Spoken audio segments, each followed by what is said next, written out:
Yo, it's your boy Marita boy. I'm back up in this thing, man. Listen. Did y'all miss me? Did y'all miss me? I know y'all miss your boy, man. I got DMs, I got emails, I got da da da da da da da da da da. Hey, look, man. Look, check this out, man. I told y'all I got three jobs. I got three jobs. Listen, and if y'all don't maybe some of y'all ain't working people. You know, I told y'all I'm a regular guy. I mean, I know I'm on YouTube and I be doing my thing or whatever, but I'm a regular guy. And but for those of us who have regular jobs, I have three jobs. I have three jobs. And let me explain to y'all how this goes. So, like towards the end of the year, you know, your jobs they be asking you to work, you know, either abnormally long hours or they ask you to come in early and stuff like that. And I got two jobs that I work, right? A lot of times when I leave my house in the evening, I don't come back to the next day. You know what I'm saying? I be gone from my house maybe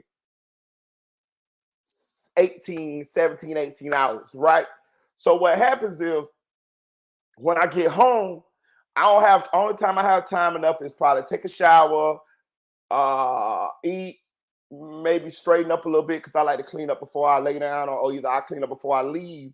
That way, I ain't got to clean up when I come back home or whatever. But either way, that's all I got time enough to do.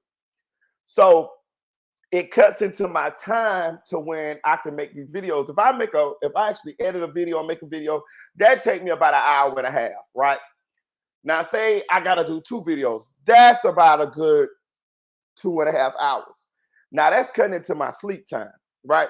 So if I some days I do it though. Some days I be like, man, I gotta put content out. So say I put a video out, right? Let's just say that take an hour and 30 minutes of my sleep time. Now, I already told y'all I'm already away from my house 17, 18 hours. So that's 19, 20. That's about 20 hours, right? So that only leave me about 4 hours of sleep. It's only 24 hours in a day, right? So then when I go to sleep, right, I gotta get right back up because it seems like as soon as you close your eyes, it's time to get back up, right? So boom, I get back up. Now I go to work. I might be good at the first job, right? But then come the second job, I'm tired, I'm drowsy, I'm lazy, I'm not moving as fast as I could move, or break time, I got my head down, I'm sleeping, you know what I'm saying? Shit like that. Now I might even be good that first day. I might be good that first day. But as the week goes on and this adds up on me, by that third day, shit, I want to call in now. I want to call in like a motherfucker because me not getting no sleep done added up on me. So I just had to figure out a system or had to make a choice right around this holiday season. And I chose like, man, look, man, I'm just for to chill out for a little bit, get this work done. And I knew that I was gonna have Christmas off, which I do have Christmas off, and I got tomorrow off, right? So I was like, all right, I can catch up. You know what I'm saying? I know that's gonna knock me out the algorithm, but hey man, I would have rather did that than to be calling into work and possibly lose my job or possibly risk me not having that money in order to take care of myself or whatever I need to do financially. And also, I'm demonetized anyway. I got one more week. Hit that like button on the way in. I got one more week before I can get monetized again. So, you know, I just had to make a decision. Shout out to Paradox. I just had to make a decision. And I'm cool with the decision. I hope you guys are still rocking with me, bear with me. But I'm just telling you what I was juggling. You know what I mean? I work two jobs, I'm telling you, and YouTube is the third one. And I'm telling you, I'm away from my house about 18 hours a day. So in order, and then y'all know me, when I get on live, I spend about 2 to 3 hours. I spend about 3 hours on live. So can you imagine going to work for 18 hours, then coming home? That's 19, 20, 21. That's 21 hours, right? If you count the 3 hours that I be on live average, right? So that's 22, 23, 24. That only leave me 3 hours of sleep. That's not enough sleep in order to go back to work again and be gone again for 18 hours. You see what I'm saying? So that's my schedule. And you know, it is what it is. It is what it is. It is what it is. You know what I'm saying? But we're gonna get it back popping. And of course, I'm demonetized as it is. Now I got one more week, y'all. I got one more week and I'll be back monetized. And then it'll probably be a little bit more financial incentive for me to crank these videos out and figure out a system to where I can work and give y'all content consistently, because I do have to get more consistent with the content. But I'm just letting y'all know what I was facing. You know what I'm saying? It's either you spend time making videos that you're not gonna get paid off of anyway because you're demonetized, or you focus your time on your real jobs and do that, which you getting paid for the motherfuckers. You get what I'm saying? So that's kind of the situation I was in. But what we're gonna do is we're gonna get into this situation with BG, because I'm off today and I'm off tomorrow. Shout out to y'all, Merry Christmas. I hope you guys had a great Christmas with your family. I had a great Christmas. I will say this though, y'all. I have two older kids, a daughter and a son. They have the same mama and the same daddy, me and they mama. And they lost their mama 2 years ago. And I'm gonna tell y'all something, man.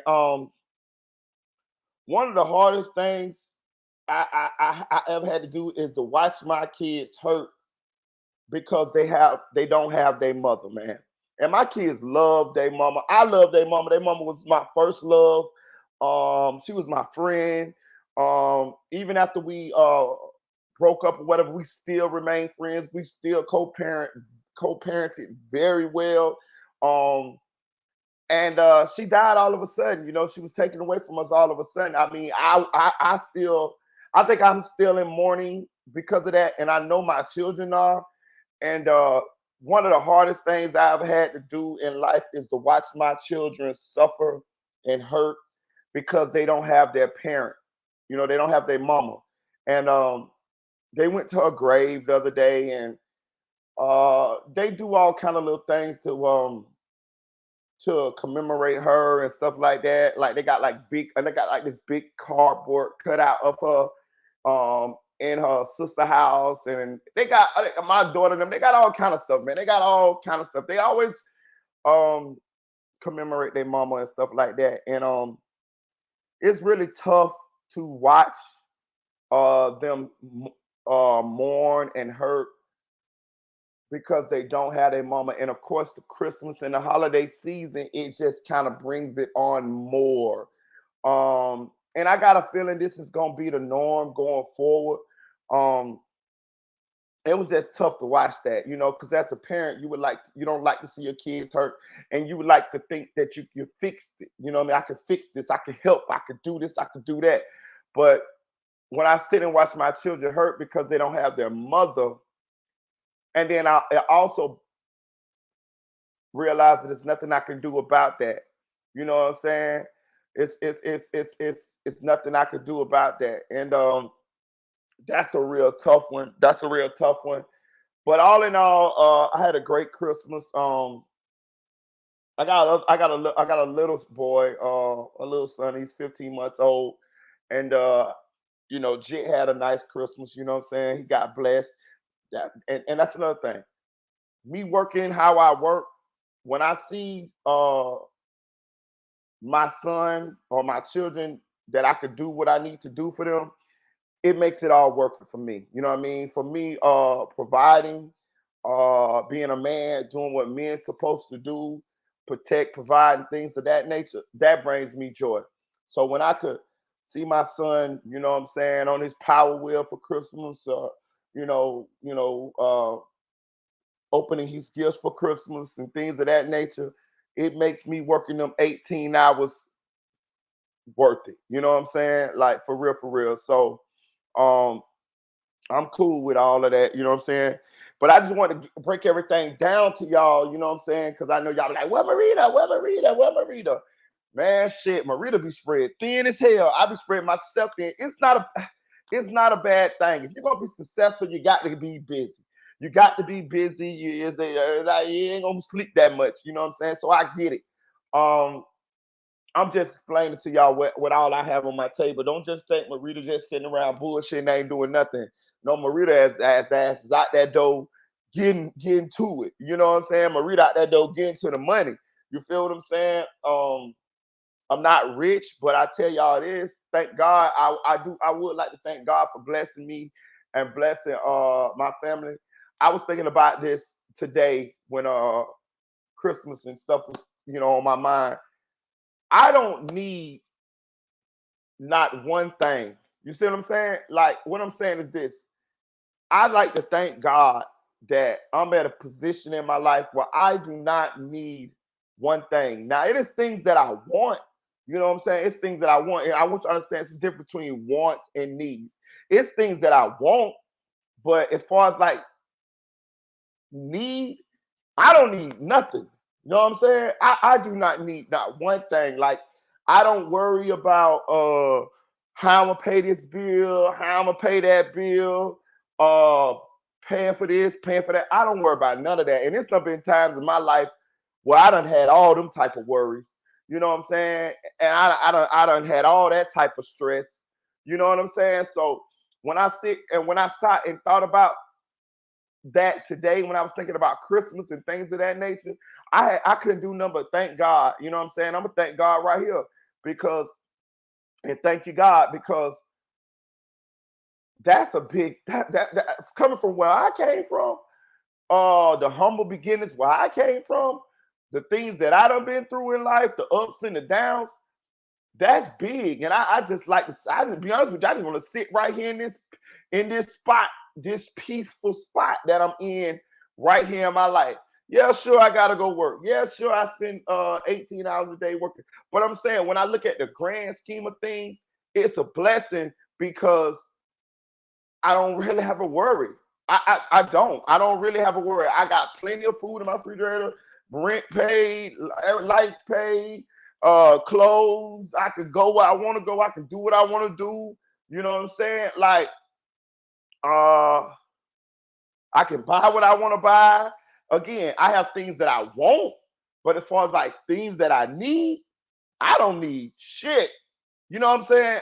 All I need is my children and God, to be real with you. You know what I mean? And I have that. You know what I mean? But I'm talking about like financially and all that. Me working how I work and me doing what I do, I think I've been doing a pretty good job because I can't think of nothing that I actually need. You know what I mean? I got things that I want. You know what I mean? Oh, y'all might want to go buy that, or I might want to go buy that, or I might want to go buy this car. I might want to buy this, whatever. Okay, that's cool. But I'm talking about need, not one, not one.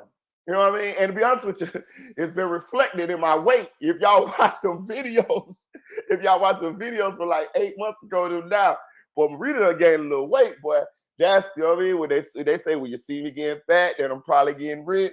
You know what I'm saying? Shout out to Anonymous One. So that's what it is. But and I want to thank God for that, man. I want to thank God for that on this I guess belated Christmas, because Christmas a couple of minutes ago, maybe almost an hour ago, it's gone. But I would like to thank God for that, you know what I'm saying? Because Lord knows I done had some rough times, man. You know what I'm saying? And it's a good thing going into the new year. You know, I listen.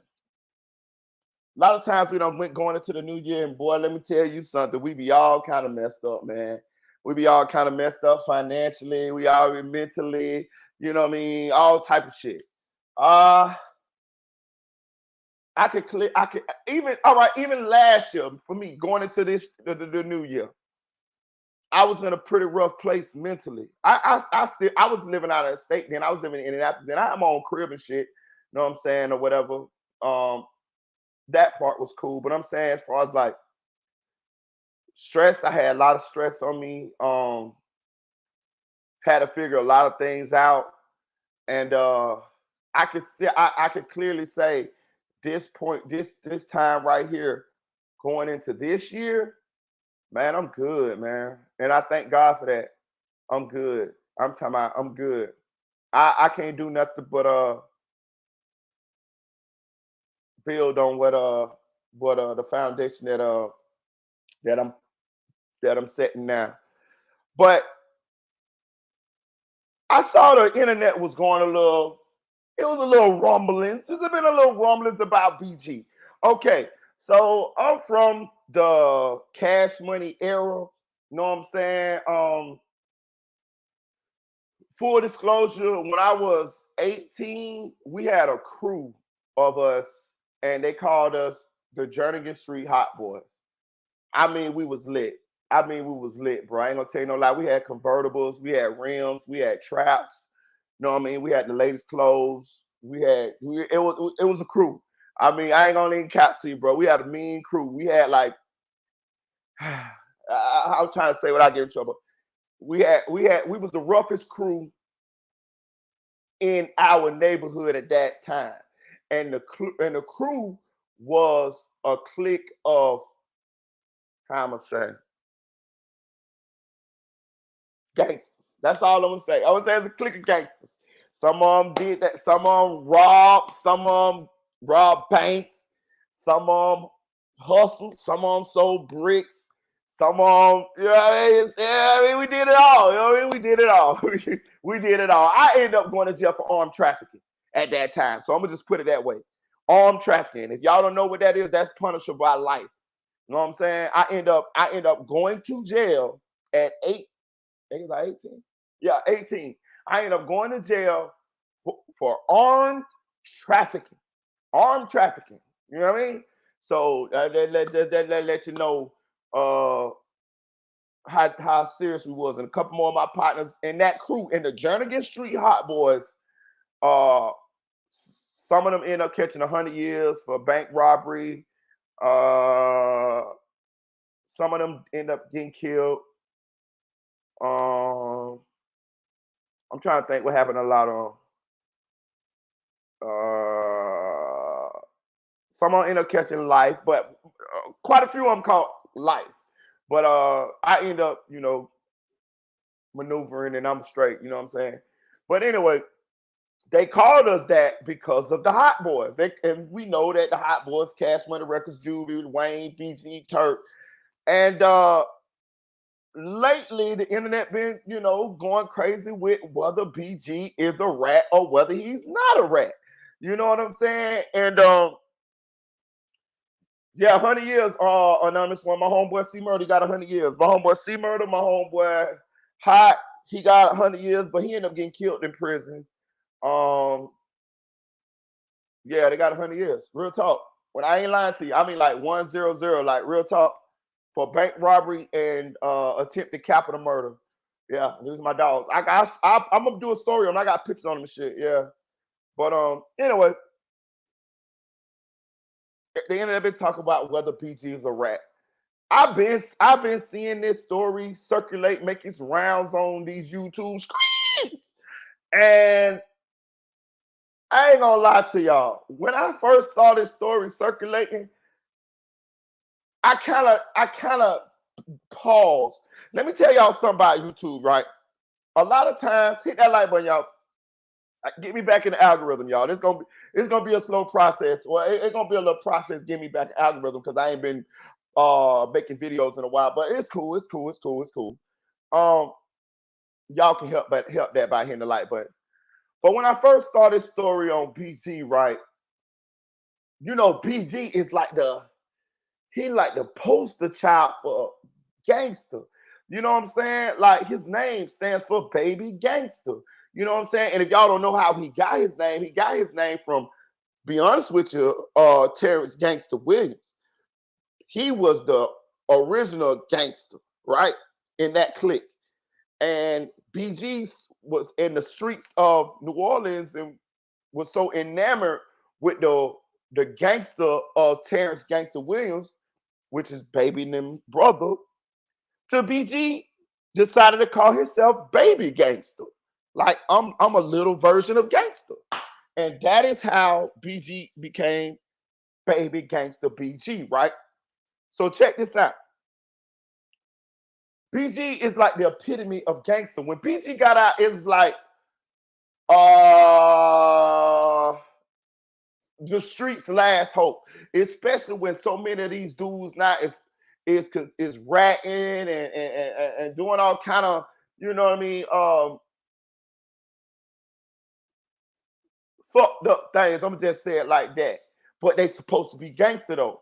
So when I seen this story come out that BG supposedly have ratted, I did not want to jump on this story initially because I didn't have enough information to make an assumption on this story or an opinion on the story. Plus, I'm somebody that's kind of a sympathist for BG, the whole Cash Money situation, because you know I grew up in that era. I grew up idolizing them boys. You know what I'm saying? Them boys was the first to put us on big rims. Let's be real. You know what I'm saying? They was the first that they were talking about choppers. To be honest with you, I understand Chicago, you know, got its imprint on the culture, but actually for us, from where we from Florida, it was the Hot Boys. It was Juvie, Wayne, BG, Turk was the first ones that let us see some jits that was thugging. You know what I'm saying? And I understand it was jits thugging before that. You had them boys out there in Houston, Fifth Ward, Juveniles, and all of them. I remember them. But I'm talking about like on the mainstream that had an effect on the culture and the masses. It was Hot Boys. The Hot Boys was the first jits, 13, 14, 15, 16, that we seen out there thugging like grown men, talking about knocking people off, talking about putting hits on people, and you know what I mean, all that type of shit. And it took an effect. You know what I'm saying? So it's like crazy when we hear that BG possibly is a rat. So I stayed off the story because I wanted to get enough information. And I'm gonna tell you another thing about YouTube. Shout out to Nate. Appreciate you, Nate. Shout out to Boredom Clicks. Nate, I'm glad you're all right, Nate. Merry Christmas. Hey, look, but let me tell you about it, right? When you're on YouTube, let me tell you something. A lot of times, a lot of people like to be first with the story. That's cool. That's cool if you get the story right. But a lot of times, it's better if you don't have all the information. It's better if you be like the third, maybe the fourth person with the story. And it really don't matter. It really don't even matter then, because you could be the first person with the story and you don't got a lot of subscribers. The story, you won't get a lot of views. But if you have, say you got a lot of subscribers and you come out with the story fifth, your story, your version of the story going to do numbers because you already got a big following anyway.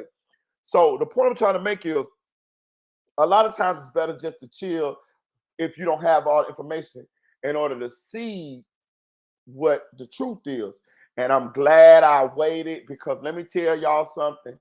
My opinion has changed on this situation. And I'm gonna tell y'all something too. I'm gonna play 1090 Jake video and we're gonna get into it. But I'm gonna say this too. I have never seen this before, y'all. I'm gonna be honest with you. I was in the streets a long time. When I was in the streets anymore, it's a long time since I've been in the streets. I told y'all I work. So, Mr. Policeman, if y'all watching us because of the FBG butter, the FBG duck catch, y'all still waste y'all time watching us, I'm telling y'all, Mr. Policeman, y'all waste y'all time with me. I don't do a motherfucking thing, dog. My life is very regular. You know what I'm saying? Now, I'm gonna say this. I have never seen this, y'all. I have never seen the scenario, the scenario, the series of events that transpire in this case. And that's crazy because, you know, I thought I had seen it all. I thought I had seen it all. You know, in the snitching nowadays, there's so many gray areas. It's so many, that's not ratting. This is ratting. Oh, that's not ratting. Oh, this is ratting. I never seen this one, y'all. I never seen this, and I thought I seen it all. But I'm gonna say my opinion for this until after we play the video, and then I'm gonna come back to y'all. Shout out to 1090 Jake. Y'all can subscribe to 1090 Jake, man. Y'all already know. Shout out to Mika True. Shout out to Music 101. That's the game. That's the family. We will be back with Triple Threat Friday this week. You know, just Christmas and everybody was shopping and things of that nature. And that's kind of what knocked off Triple Threat Friday for this week. But we'll be back though. But let's listen to 1090 Jake, see what he say. And then I'm gonna come back with my little summary at the end and I'll let y'all know how I feel about whether BG is a rat or not. Everybody, welcome back to another episode of EOS. It's 1090 Jake, and I'm rocking with y'all, and y'all rocking with me. And for this video, I ain't even gonna lie, I'm disappointed I found this. One of the last rappers anyone would have thought would get exposed is now under investigation over snitching accusations. Louisiana legend BG, who was just released from federal prison less than 3 months ago, is now being accused of the unthinkable. Serving 11 of his 14-year sentence, BG has been a staple for gangster rappers holding it down and taking their time to the chin. Interviews with former inmates would describe the rapper walking tall in general population on some of the deadliest federal prison yards. So why all of a sudden is he now being exposed? To fully understand, we'll have to go all the way back to July 16th, 2009. It was 7:20 p.m. and the NOPD narcotics unit was on patrol when they observed a white Ford truck traveling at a high rate of speed through the Central City neighborhood of New Orleans. Disregarding a stop sign, detectives conducted a traffic stop, finding much more than they anticipated. They would notice the occupants of the truck were moving erratically inside. Asking them to step out of the vehicle, the driver would be identified as Christopher Dorsey and more commonly known as BG. The front passenger would be identified as Darian Blunt and the back passenger as Kentrell Washington. As Kentrell stepped out of the back of the truck, a detective could observe in plain view a plastic bag appearing to contain marijuana. The bag was partially covered by a t-shirt on the back passenger seat. Washington would be detained as the detective retrieved a large Ziploc bag containing 446 grams of marijuana. Stepping away from the truck, the detective then observed a black barrel protruding from underneath the driver's seat. Immediately upon seeing the officer retrieve the 9mm Beretta 92 FS, Kentrell Washington would state, "That gun and weed is mine." Washington, who was a convicted felon, was then arrested and taken to the 6th District Police Station for booking. He'd again inform NOPD officers, as well as a federal ATF agent named Special Agent Dorick, that the handgun was his and that he had in fact obtained the gun from his girlfriend Trina Jones, who brought him the gun from Houston to New Orleans a month prior. Agent Dorick took possession of the handgun and marijuana while taking custody of Washington and federally arresting him. In addition, both BG and Blunt would testify that BG was driving, Blunt was the front passenger, and Kentrell was in the back. BG and Blunt would testify they were unaware there was a firearm in the vehicle, and they would both confirm the firearm was Washington's, that Washington admitted to officers the firearm was his, and that he obtained the firearm from his girlfriend. Washington would be charged the following day on one count of being a felon in possession of a firearm. November 3rd, 2009. Only 3 months after Washington would be arrested, BG would find himself in the back seat of a Chevy Tahoe that was pulled over. Gerard Fedderson, also known as Fetty, was driving with Damon Pollard in the front passenger.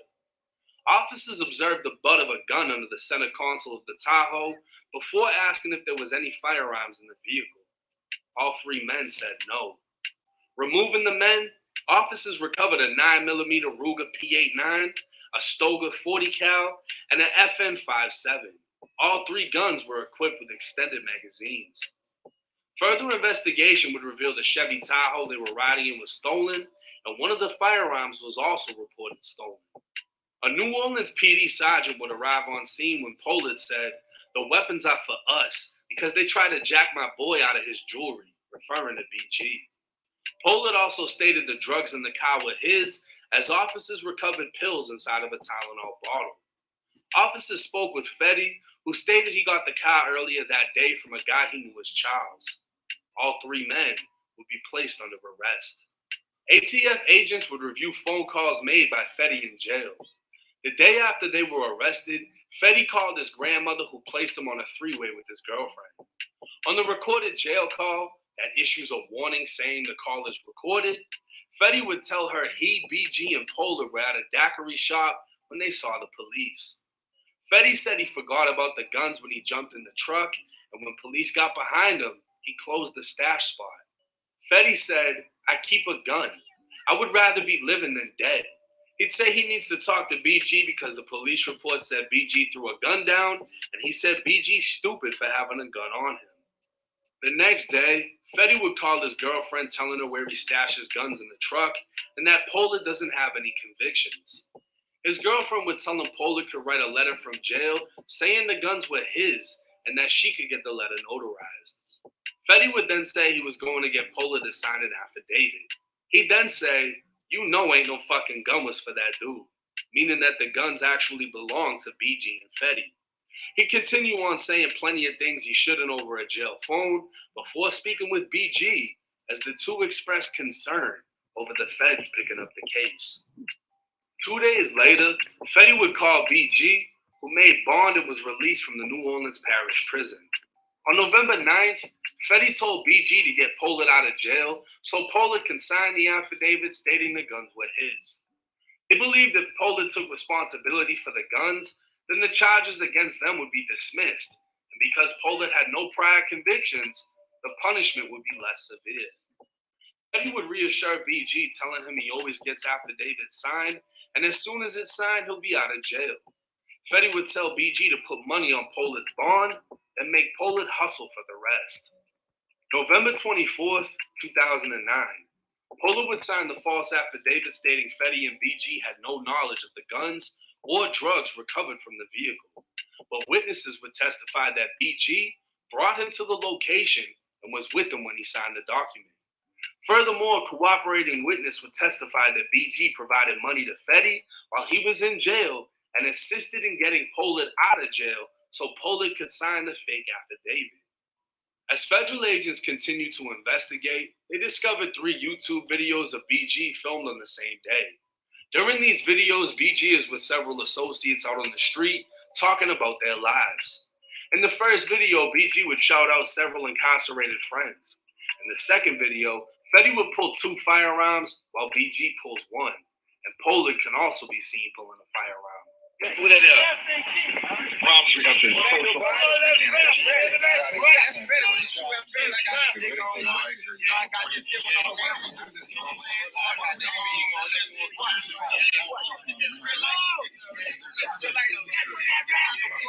In the third video, BG, Fetty, and their group are still on the same corner when they start to rap about not cooperating with police and not snitching. Fetty then appears with a bandana over his face and 2 firearms, while BG can again be seen with a firearm.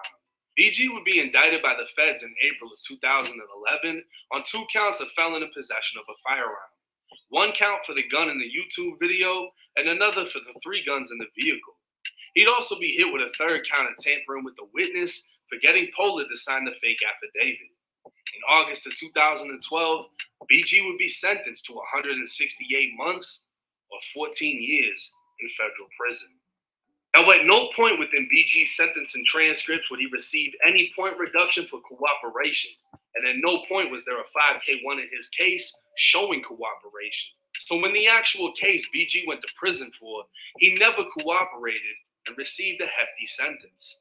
But BG isn't accused of actually snitching in the case he went to prison for. BG is accused of testifying in the first arrest.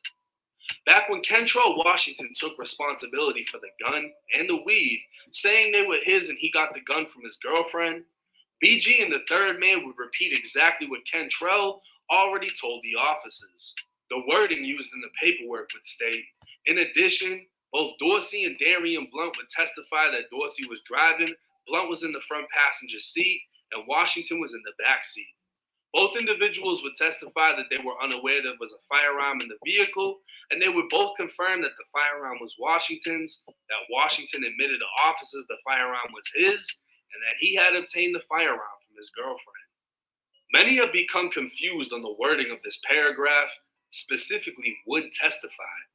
They compared this case to Gunner, in which Gunner received a plea deal and agreed to testify if called upon. But this isn't the same for BG. Kentrell Washington never went to trial, leading many to assume BG never testified. But they would also be wrong. Within Washington's preceding transcripts, specifically page 3, his public defender Jocelyn would state, now Mr. Washington was the one who was charged. I think the government could clear it up more, but I believe BG was given subpoenas to appear for the grand jury in connection with this proceeding. I do not know if he was actually called to testify, but I do believe he received 2 subpoenas to come to court. The U.S. attorney, or federal prosecutor Mr. Vitas, would state both passengers that were in the vehicle were put before the grand jury. This would confirm both BG and Darian Blunt went before a grand jury. Now, a grand jury is a private proceeding used to determine if enough evidence exists to bring charges against the suspect.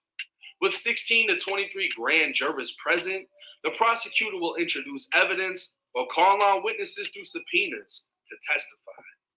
After all evidence and testimony has been heard, the grand jurors will decide whether or not to indict the suspect. In this case, BG and Darian would testify the gun belonged to Washington, and the grand jury would choose to indict Washington for being a felon in possession of a firearm. But this is where the case gets tricky.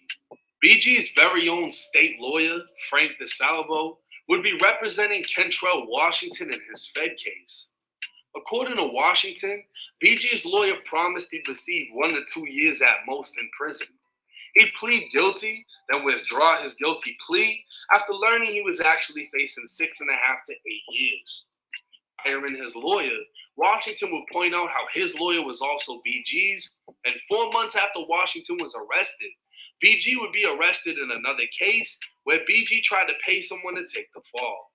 It would seem Washington was finessed, promised by BG's lawyer he'd receive minimal time, and he was willing to take the rap for the gun. It would also seem Washington, BG, and Blunt all planned on Washington being the fall guy. If we pay attention, when the officer recovered the gun, Washington immediately said the gun and weed were his while at the scene. Washington would be taken to the police station where he spoke with an ATF agent, saying his girlfriend brought the gun from Houston. BG and Blunt weren't with him when he spoke with the ATF, but BG and Blunt would repeat exactly what he said to the grand jury. With Washington realizing he was played and is facing more time than promised, he'd attempt to get new lawyers and claim the gun couldn't have been his because the barrel was showing under the front seat, meaning it must have been placed there by the driver, who was BG. But because BG and Blunt already testified against Washington, Washington found himself in a hole he couldn't dig himself out of. Now, this case is crazy because it's 2 examples, right? In the first example, dude just immediately says it's mine. The gun's mine, the weed's mine.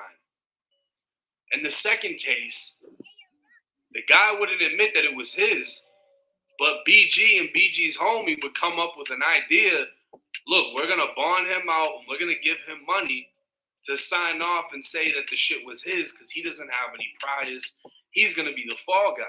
And the guy actually does it. He signs the affidavit, but the police listened to the jail calls. They figured out the plot, and they hit BG with witness tampering.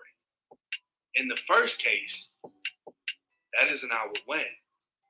In the first case, this guy admits, hey, this is mine. And within a month, BG and the other passenger was subpoenaed to a grand jury, testified in court, and said everything was Washington's. Now, they repeated everything Washington said, which makes me think they most likely discussed this, whether it was in the car, whatever it was. Yo, bro, you're not from New Orleans, you're from Houston. You're only going to get 1 to 2 years. You'll be good. Just take the rap for this shit. We're going to take care of you, da-da-da. Dude's like, all right, bet. So he takes the charge. He's got BG's lawyer. Who do you think put that together? Most likely BG. He gets BG's lawyer. BG's lawyer's telling him, yeah, you're only going to get 1 to 2. You'll be all right. BG goes up and testifies. And this is the thing. If they agreed dude was going to be the fall guy and BG made a statement at the scene, hey, whose gun was it? He just said it was his gun. It's like you can almost go for that because dude is being the fall guy.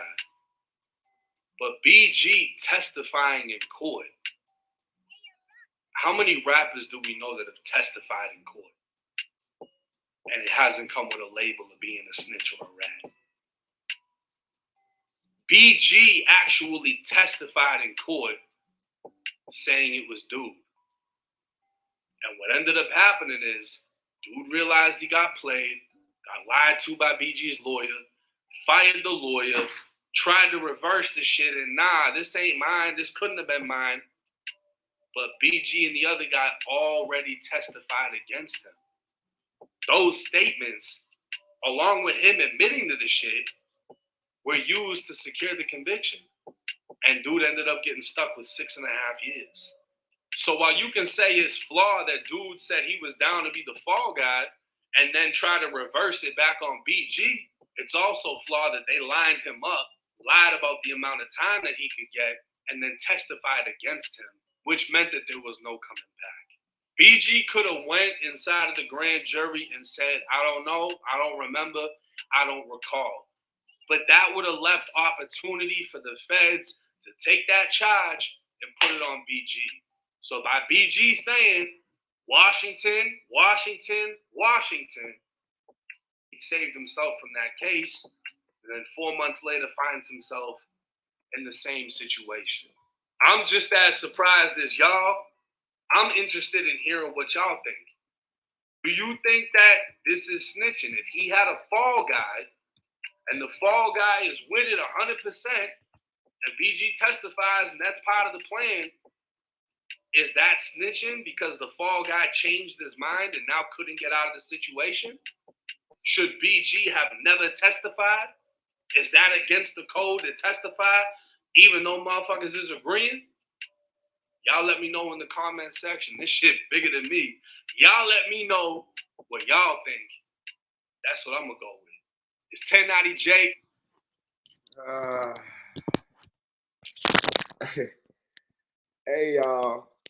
Hey y'all, check. That's why I had to. That's why I had to tell y'all. I was in the streets a long time, over 20 years, bro. I thought I seen it all. You know what I mean? But it's nothing new under the sun. But I never saw this. I never saw this situation before. So it was very hard to follow as 1090 Jake was doing his video. That's why I do enjoy his summary at the end of his videos, because some of the shit be so nuanced and so twisty, turny, so roller coaster if that is a word, I made it up. But it be so much going on it's hard to follow sometimes. And that goes to show you that real life a lot of times is more crazy than fiction. And but from what I can gather, so it was a situation to where it was agreed upon that this guy was going to take the fall for the firearms, right? And the guy agreed. The guy told the police that, yeah, those are my firearms. BG them then went and got the guy a lawyer, which was BG's lawyer. And he told the guy he wouldn't get number 1 year to 2 years or whatever in prison and yada, yada, yada, yada. So the guy was like, cool. But when the shit really boiled down to it, he was facing significantly more time. Once he found out he was facing significantly more time, he did not want to take the fall for the guns. And he assumed, like this part here, I want to say assumed. He assumed that it was a plan between BG, the attorney, and I think the other guy to line him up for to take the fall for the guns. Do I believe that? I find that a little hard to believe.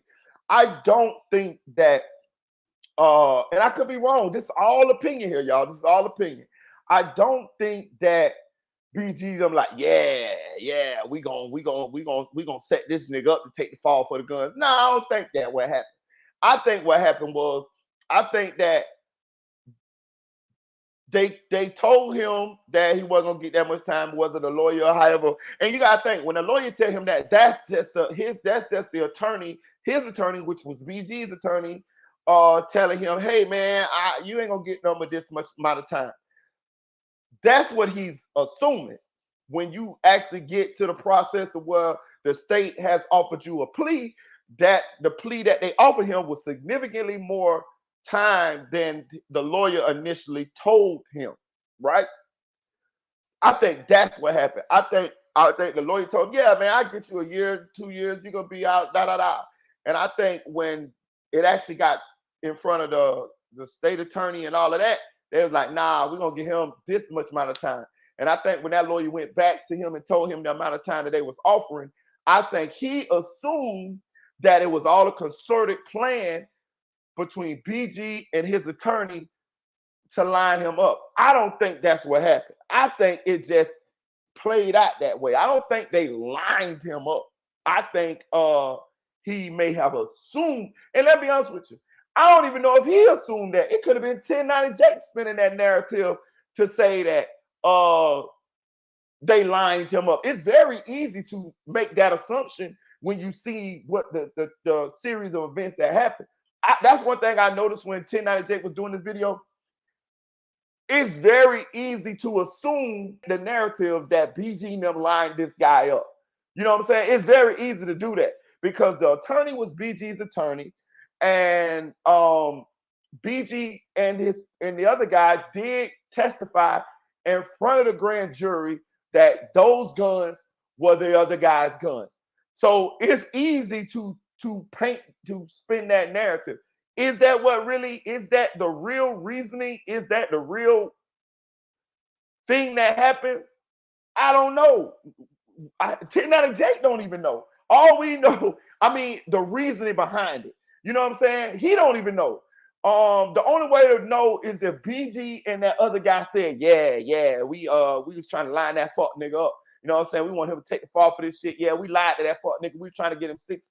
Yeah, we told him he was gonna get a year, but really we knew he was gonna get way more time than that. That's the only way to know that. Any other way, any other thing, even the guy who took the fall for him, he don't know that. He could only assume that unless BG and them told him. You see what I'm saying? And now, if I was him, would I have felt that way? I could see how he could feel that way. I could see how he could feel that they lined me up, that they set me up. But he also could have been feeling that way once he saw what he was facing and turned into a victim mentality and been like, man, they set me up. Do that mean he got set up? No. But could he feel that way from the way the situation transpired? Yeah. So I don't want to say, I don't know what was going on in their mind to make them say this or make them say that or make him feel that way. I know what it looked like, and I could see how he could feel that way. Now, I'm going to say this, right? I never seen this situation before. So I'm going to say this, the coup de grace, the thing that stuck out to me the absolute most out of all of these situations, all these events that transpired surrounding this situation. The thing that stuck out to me the most was when BG and that other guy testified in front of the grand jury. Shout out to Anonymous Ones for pointing that out. You didn't have to testify in front of the grand jury in order for this guy to actually take the fall for this charge, right? So let's just say he said it. He said, yeah, these my guns, whatever, right? BG and the other guy then got subpoenaed and went and testified in front of the grand jury and said, yeah, that's his guns. To me, that was what put it over the top for me. You know what I'm saying? Can I say BG is a rat? No, I can't say he a rat. And I'm going to tell you why I can't say he a rat. Because it was an agreement. It was an agreement. Now, I will say this. We can assume from looking at all the events transpired, being that they told the exact same story, being that the guy didn't say, oh, no, that ain't my guns. BG and them lying on me. He never said that. He said, yeah, they're my guns. BG and like, yeah, that's his guns. That let me know I will assume, and I think I'm right on this, and 1090 Jake assumed the same thing, that they had a conversation and they all agreed that guy was going to take the fall for those guns, right? So can I say he a rat for actually going along with the plan to the point where he got on the stand and said, yeah, that's that guy's gun? No, I can't say it. But I will say this, I never seen this before. I never seen this situation before in my life. I never heard of a situation that was similar to this one. This one is a new one for me. And it's very nuanced. It's very gray area-ish. It's very this is one of them situations where I could clearly see it's gonna be people split on both sides. And some people gonna say, yeah, he a rat, he took the stand, and it's gonna be some people say, how the fuck he a rat if the guy and them agreed for the guy to take the fall? Do that make you a rat if somebody agree to take the fall for some a situation, and then you get on the stand and put the exclamation point or the period on the whole shit or the bow tie on the whole gift, even though you guys already agreed that this is the course of action that you guys were going to take? Do that make you a rat? If you and somebody agree that this person is going to take the fall for it, and then you get on the stand and you say exactly what y'all agreed to say. Y'all already agreed to this. The defendant and you already agreed. This is y'all plan. This is y'all plan to do this. And you didn't do nothing that he didn't agree to. You see what I'm saying? But the clincher was that at some point the guy didn't want to go along with the plan. But being that BG and his co-defendant or the other guy in the car had already went on the stand in front of the grand jury and solidified or was witnesses against this guy and saying that, yeah, that was his guns, that made it worse. That made it like, that switched it from us going along with the plan altogether to now I ain't going along with that shit. But now you still, yeah, it's his guns. I don't know, y'all. That shit there trickier than a motherfucker to me. I ain't gonna lie to you. That shit there is slipperier than axle grease. I'm gonna say this though. My problem with the whole scenario is BG getting on the stand. You didn't have to do that. You didn't have to do that. You could have just, when it went, oh, okay, say you would have got a stake, you got subpoenaed. You could have said, I don't know. What did he say? You know what I mean? You could have threw it all on whatever the defendant said. You feel what I'm saying? Yeah, it's his guns. Yeah, that guy, da-da-da, his name, da-da-da. You could have just got up there and said, hey, man, whatever he told y'all. Well, did he have a gun? Did you see what? Hey, man, whatever he said, that's what happened. Know what I'm saying? Hey, I don't remember shit other than what he said. And whatever he said, that's what he said. Know what I'm saying? I feel like him getting on the stand and actually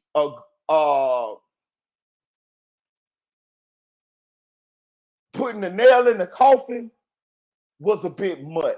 But again, at the time, they agreed to that course of action. But I still feel like it was a bit much. I still feel like that they could have secured that conviction because the guy admitted to saying that those were his guns. I feel like BG getting on that stand and saying what he's saying was to make sure that shit wouldn't come back on him. That's what I think it was. I think it was a okay, you want to kill yourself? Okay, you want to kill yourself? Let me hold the gun to your head, and you put your hand on the trigger, and I'm gonna put my hand on the gun too. And you squeeze, and I'm gonna squeeze at the same motherfucking time. I think it was one of them. You feel what I'm saying? It was like, you want to kill yourself? Okay, I'm finna go get the bottle of Tylenol, and I'm gonna pour them bitches down your throat. You want to die? Okay, I'm gonna help you die. I'm gonna pour them bitches down your throat. You know what I'm saying? So you can fucking die. You know, it seemed like BG. It make it like BG was a willing participant in a guy sinking himself. You get what I'm saying? like just let that motherfucker kill himself. You ain't got to kill him with it. You ain't got to help the motherfucker commit suicide, BG. That's what it seems like to me. It seems like he kind of helped this person sink himself when you didn't have to. Just let him do it on his own. You know what I'm saying? Just let him do it on his own. listen, I just had a situation like that. Just situation like that at motherfucking work, similar to that. One of the dudes that I work with, he fucked me over a little bit by not coming to work. He was supposed to tell me what time to come to work. So, but he didn't call or nothing. So I didn't go to work that day, and the boss left it on him to tell me what time I had to go to work. But the nigga didn't come to work, so nobody worked that day, right? So, when we went to work the next day, I let the nigga know, like, look, nigga, you cost me money, whatever, you know what I'm saying, about you not calling me, da da da. He was like, and I was like, the boss told me to tell you, the boss told me to tell him if you don't call me to come to work. He say, so tell him then. I say, nigga, I ain't telling shit. He say, oh, there you go with that street mentality shit. I say, it ain't no street mentality shit. I say, I'm just not the type of motherfucker that'll tell on a motherfucker. I say, I'm not telling shit. I say, I'm telling you, bitch, that you cost me motherfucking money. And I said it to him just like that. I say, I'm telling you, bitch, that you cost me motherfucking money. But as far as me going to tell the boss man that you didn't call me or nothing, I ain't telling that shit. I say, I tell you what, why don't you tell the motherfucker? Know what I'm saying? I ain't calling telling shit. If you feel that strong about it, why don't you call and tell on your motherfucking self? You feel what I'm saying? I'm not telling him. I'm telling you, bitch, to your face that, bitch, you cost me money, and tighten the fuck up before I beat your ass in here. I ain't gonna tell the boss man shit. Know what I'm saying? That's what I told him. You know what I'm saying? It's similar to the same situation is. I ain't telling shit. Know what I'm saying? I'm not gonna help you get fucked yourself up. Bitch, tell on yourself. Know what I'm saying? So that's the problem with I have with what BG did. He went too far, in my opinion. He helped the guy to sink himself, but it was a plan. But at some point, that guy was like, hell no, bitch, I ain't going on with this shit. BG was like, yeah, you is. Yeah, take your charge, CYC. He did it. He did it. I want to know if when BG them, if by the time when BG them testified in front of the grand jury, had the guy already recanted and said that he didn't want to take the situation. That's what I want to know. I want to know. I want to know that if BG them knew that the guy didn't want to go along with the shit before they took the stand in the grand jury. That's what the fuck I want to know. I want to know that, because if BG knew that that guy didn't want to go along with that shit, and he got his motherfucking ass up there on that stand and said, yeah, that's that nigga Guns, knowing that that guy had a change of heart, that's some cold shit right there. That's what the question is, y'all. If any of y'all can figure out that, let me know. That's the question. That's what was send this, well, make us sway either way. Did BG and them know at the time that they took the stand in front of that grand jury that that guy had a change of heart, and they still took that stand and said that was that guy's guns? That would be the clincher. You know what I'm saying? Or did that guy have a change of heart after the grand jury? Maybe we'll sit around and wait on my girl, Mickey Truth, the queen of paperwork, because she says she's going to attack this case too. And I'm pretty sure she's going to have a lot of information that maybe I'm not privy to. But, you know, 1090 Jake, he came out with this video. So, you know, when 1090 Jake speak, you know, a lot of times, you know, yeah, we stamp it as law. So I felt like it was cool enough time for me to come out with my opinion on it. I never seen nothing like this. It was just a strange series of events. I have seen people take charges for people. Is BG a rat? I can't say right now. I can't say. He's swinging. He's swinging in the balance, though. He's swinging in the balance. But can I say he's a rat? I'm gonna still pump my brakes on this one.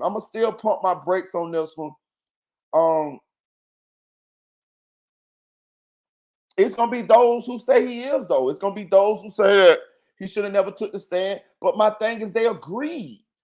They agreed at some point in time. They agreed to this is going to be the course of action. You know what I'm saying? Now, me personally, I don't feel like he should have took the stand. I feel like they could have secured that conviction on that guy without BG and them going up there and saying, yeah, that's his guns. You know what I'm saying? I feel like they could have got out there and got amnesia, man. I don't know. Whatever he said, y'all. Whatever he said. But it did both. Listen, you gotta think. BG, in BG mind, it's better if this guy go ahead on it. If this guy, if the grand jury and everybody going to indict this guy, because that's less chance that it could come back on me. So it was definitely a BG's benefit for him to get on the stand and point the guy out. You know what I mean? Because it solidified it. It made it harder for those charges to be put on him. You know what I'm saying? So he had a lot of incentive to get up there and say, yeah, there was dudes guns. You know what I'm saying? And the dude was just trying to, the dude was just trying to look out. And that's the fucked up part about the situation that we ain't never really think about. That dude was really just trying to save them, bro. We really think about that. That's fucked up. Cause that dude, we know all them fucking guns when that dude fucking guns. That dude was really just trying to save him. You know what I'm saying? You BG, you got the name. You know what I'm saying? And he was trying to do what a lot of these guys do that be surrounded by these celebrities and these rappers. You know what I'm saying? The police pull them over and you ain't got no felonies. You gonna be the fall guy. You know what I'm saying? My thing is this though: if you ain't got no fucking felonies, why not give him a real fucking gun license? You know what I mean? Or you know what I mean? Or they ain't say that. They say he had a not a battery record. Okay, cool. Me personally though, I'm gonna have some dudes around me to some, and I know security is expensive, so we just gonna get some homeboys or some brothers or some cousins who ain't got no motherfucking fellas.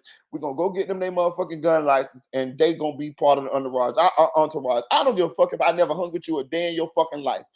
Uh if I become successful and I can't afford to pay security, which is gonna be the ideal thing to do, the next step is going to be to get some family members, some cousins, some brothers, some friends who 19, 20, 20, I mean to 21 years old who ain't never had no charges.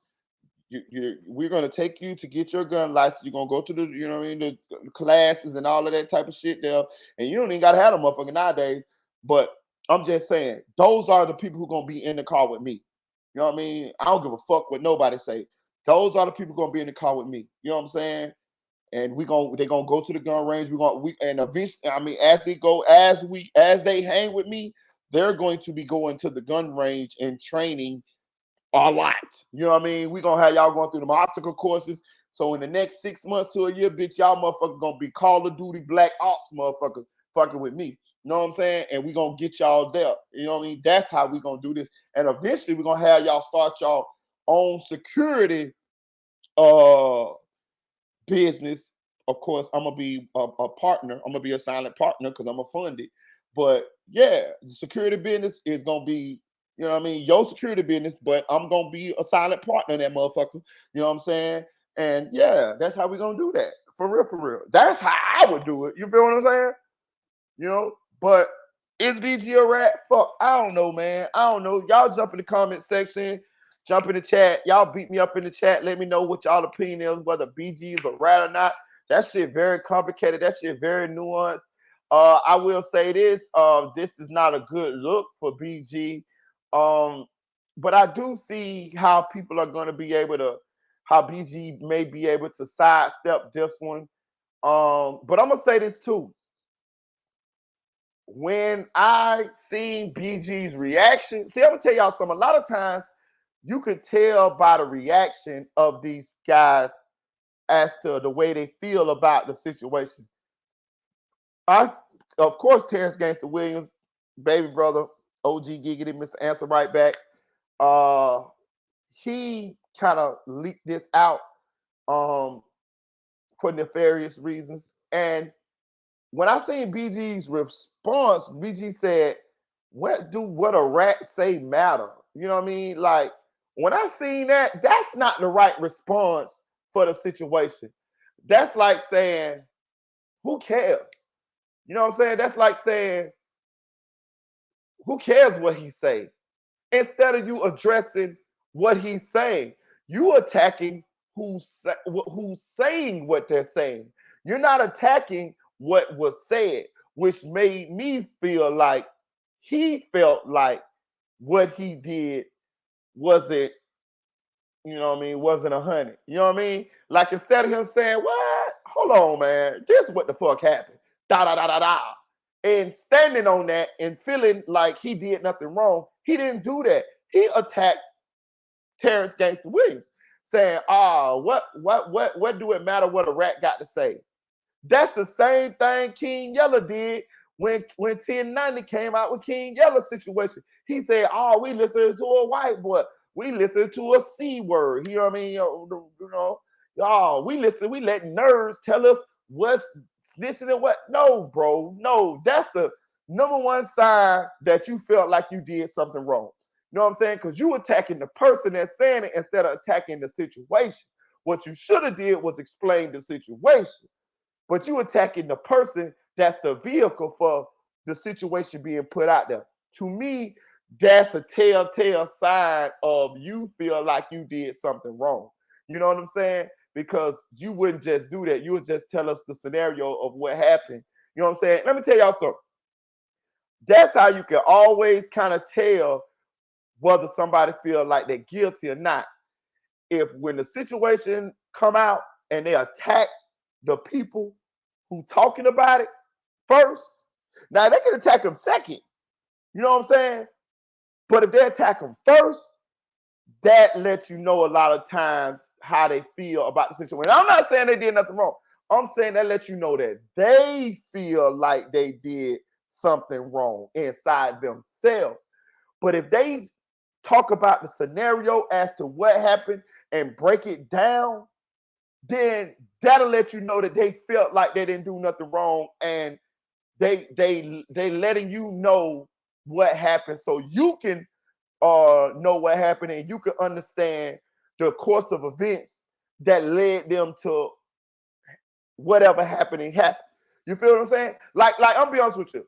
If somebody ever says something, I'll be like, me personally, I'll be like, hold on. If it's true, you know what I'm saying? I'll be like, hold on.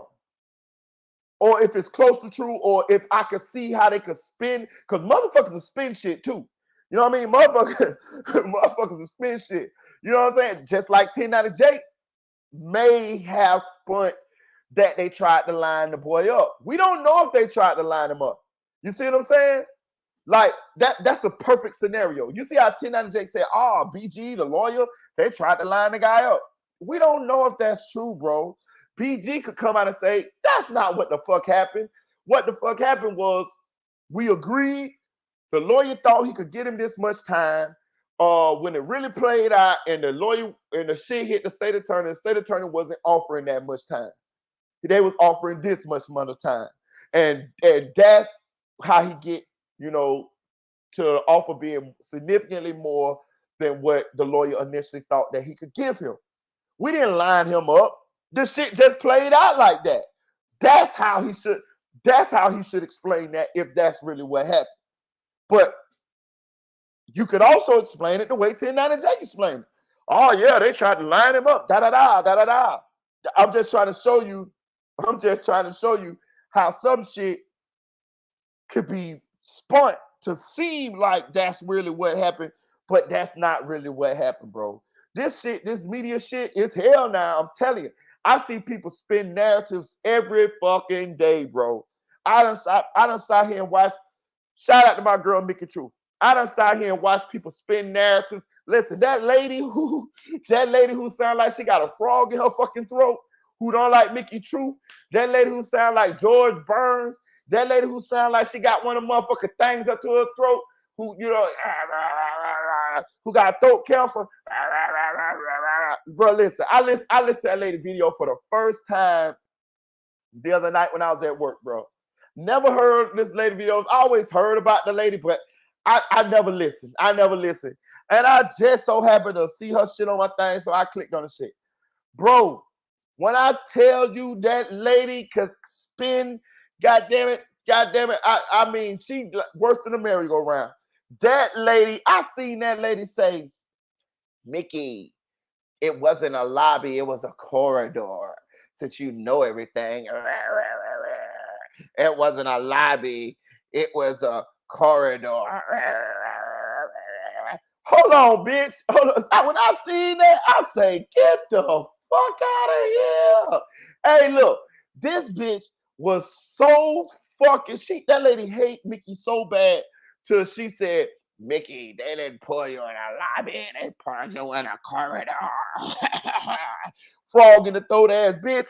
Like, I was like, hold on, man. When I seen that shit right there, though, I said to myself, that's hate, y'all. When y'all see somebody that's that particular, that minute, that fucking like, oh man, listen, that lady has what they call that shit?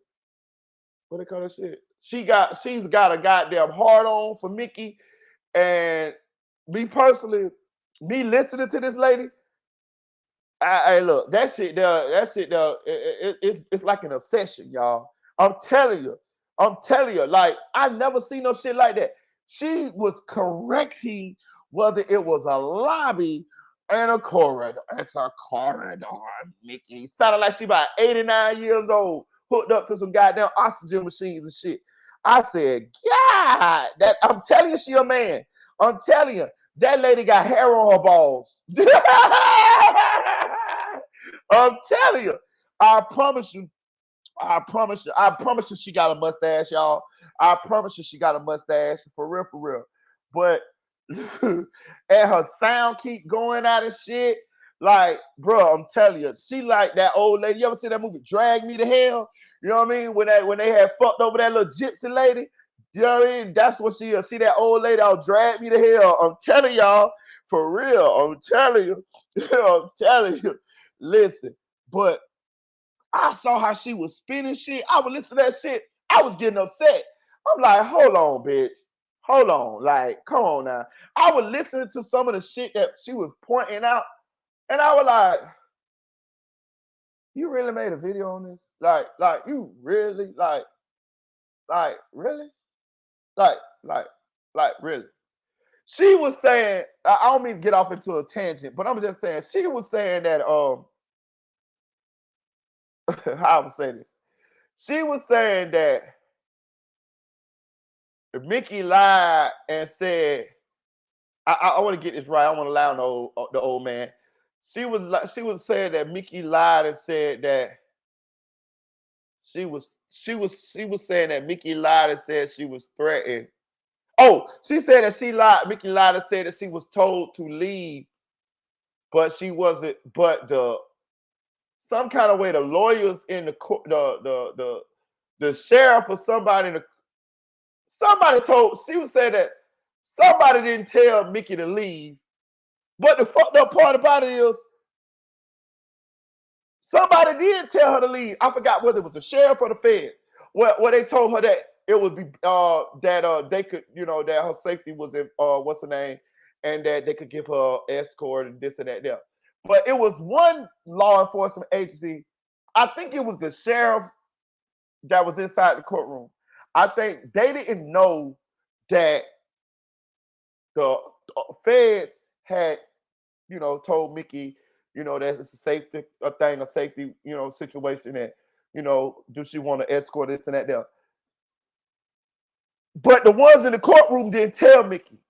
She was trying to say that, oh, so they didn't tell Mickey that. Bitch, the other ones did. You know what I'm saying? Like, and she said this in her video. I'm listening to her say it in her video. I'm like, what? I'm like, hold on, lady. Like, can you? She was trying to make it like, cause I only watched the video one time, y'all. I promise, in my whole life, I only watched one of her videos, and I had that shit on my headphones, and I was at work, and I was getting upset listening to this motherfucker talk, and that was the other night, and I'm trying to. I don't want to put no lies on her, but for whatever it was, I could clearly see that she was trying to say that Mickey didn't have to leave, but she was also saying that one of the agencies, I think she said somebody inside the courtroom, they didn't actually know that the other police agency was telling Mickey that the situation. So I'm sitting there listening to them like, yeah, okay. Oh, yeah. Oh, okay, yeah. Like, yeah. So she was trying to make it like, how am I trying to say? She was trying to make it like the courts didn't tell Mickey that she had to leave, but the feds did tell Mickey that her safety and da da da this and this was that, and that they would give her escort and this and that. So on one hand, she was saying that, Mickey, you lied. You didn't have to leave. You didn't have to leave. But on the other hand, she was saying that they told her the other authorities. I don't know which one it was because I only watched the lady video one time. The other authorities told her that she didn't have to leave. I mean that she should leave because of their safety and these dangerous people. So it was like she had it both ways. It was like, you know what I mean? Like, and I was listening to this shit, and I'm like, man, if y'all don't get this goddamn George Burns sounding motherfucker, listen, but I'm gonna tell y'all this, dog. I'm gonna be honest with y'all. Boy, that lady an enemy for life, bro. I'm telling you, I listened to that bitch, dog. Listen, let me tell y'all something, bro. Listen, I could hear the venom and the hate spewing out of this bitch's mouth. Listen, when she talked, god damn it, I could picture her mouth, a mouthful of rotten ass teeth with fucking venom and slime just slobbing down the side of her jaws. Mickey! That bitch that hate Mickey True. Mickey! I'm telling you, that bitch is an evil spirit that came back from hell.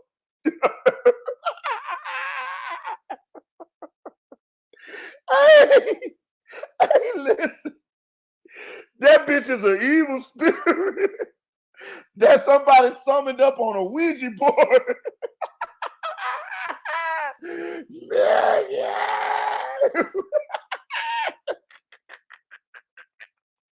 Hey, listen. That bitch came from Beelzebub now. That bitch is listen. Hey, listen. When I was hearing that lady talk, Mickey, my girl, right? Mickey, my girl. I was thinking to myself, bitch, you gotta get you some motherfucking holy water for this bitch. You got the motherfucking bitch. This is like the Exorcist, motherfucker. You need some spiritual warfare for this bitch. Cause this bitch, I'm telling you, this bitch, listen, this bitch is full of hate. Listen, I'm telling y'all this shit, dog. I bet you that bitch look like Moon Raw. You know what I'm talking about? Y'all ever seen Thundercats? If y'all old enough to watch the cartoon Thundercats, you know what I mean? The bad guy, his name was Moon Raw. You know what I'm talking about? That bitch got like a robe over his head with and he all wrapped up like a mummy. You know what I'm talking about? That's what this bitch look like. I bet you, dog. Listen, do y'all see her little, what they call that shit? Her little, what's the name? You can't even see her face. It just got like a little and you can't, and the face part dark, and she got like a hoodie on. I'm telling y'all, dog. I'm telling y'all, you know what I'm saying? I'm telling you, listen, I don't want that motherfucking evil bitch coming over here. Bitch, I be trying to sleep at night. That bitch might slide under my door like some smoke. Only that bitch coming over here to give me no goddamn bad dreams. That bitch might slide under my door like some smoke and just appear on the side of my motherfucking bed. I ain't got time for that bitch. I don't got time for that bitch, dog. I'm telling you. Listen, let me tell y'all something. Listen, y'all know me. I'll say a bitch name. You know what I mean? I'll say a bitch name. I am not saying motherfucking Candyman name 3 times so that bitch can slide under my bedroom door like some smoke and be dribbling slime and shit all over me saying, Marita, no. I don't want no problems with that motherfucking tobacco-free Florida talking ass bitch. I'm telling you, I don't want no problem. Cause listen, I'm telling you, bro, I'm really good. I'm really good at psychoanalyzing people. When I heard that lady talk, bro, I'm telling y'all, bro, that is legitimate hate, y'all. Listen, that shit will never go away.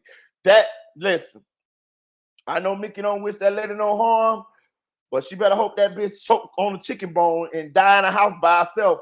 You know what I'm talking about? That bitch better hope she eating the chicken bone and ain't got nobody to do the Heine maneuver on her ass one day. Or she better hope one of them motherfucking the motherfucking dentures, she sucked one of the motherfucking dentures down her throat and choke in the house by herself.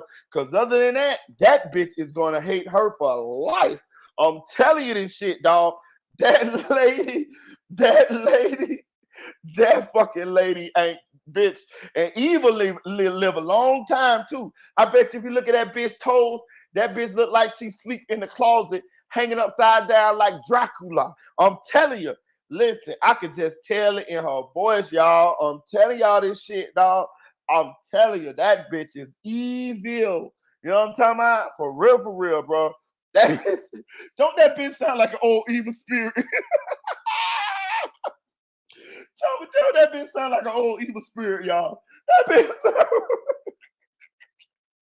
That bitch sound like an old evil spirit that somebody conjured up on a Ouija board. I'm telling you, dog. That bitch scared Marita off. Y'all know me. I talk shit. I go back and forth with a motherfucker. Y'all know me now.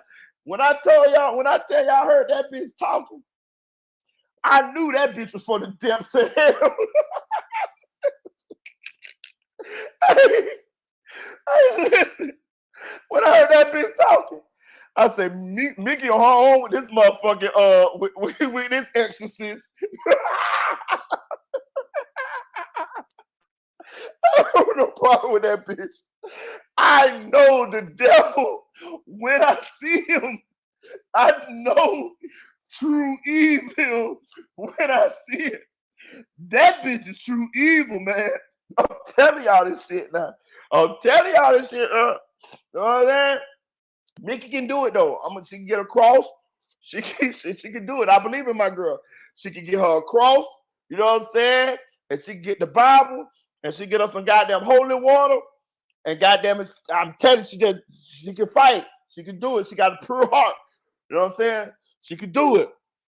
But as for me, shit, I'm gonna let her fight Beelzebub on her motherfucking Tricky Dicky, what the motherfucking name? Tricky Dicky Red, Flicky Red. I got him. He's just a minion. He's just a low level demon. I fight him. You know what I'm saying? I got him.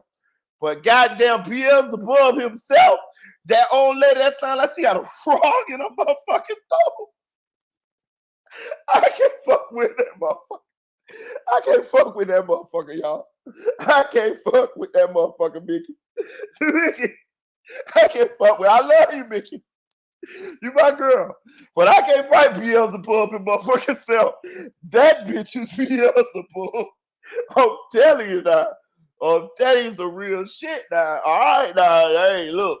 I'm telling you, I want to see that bitch face so bad. I bet you that bitch. I bet you that bitch. I bet she don't even walk. I bet that bitch float. I bet that bitch levitate. I bet you never see her feet, y'all. And she only come out at nighttime. Cause she come out in the daytime, that bitch will crack and fall into a pile of dust. You know what I'm saying? For real. I'm telling y'all this shit now. I'm telling you this shit now. I'm telling you, listen, y'all. I'm telling you, Mickey, we're gonna get you some holy water and get you a gallon nut. Cause you're gonna need a gallon nut to fight that motherfucker. I'm telling you. You know what I'm saying? You know what I mean? And get you a couple prayers out of the Psalms, the book of Psalms, you know what I'm saying?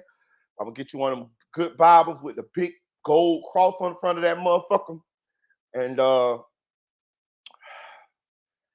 I think you'll be all right. But I'm gonna watch this shit from the sideline.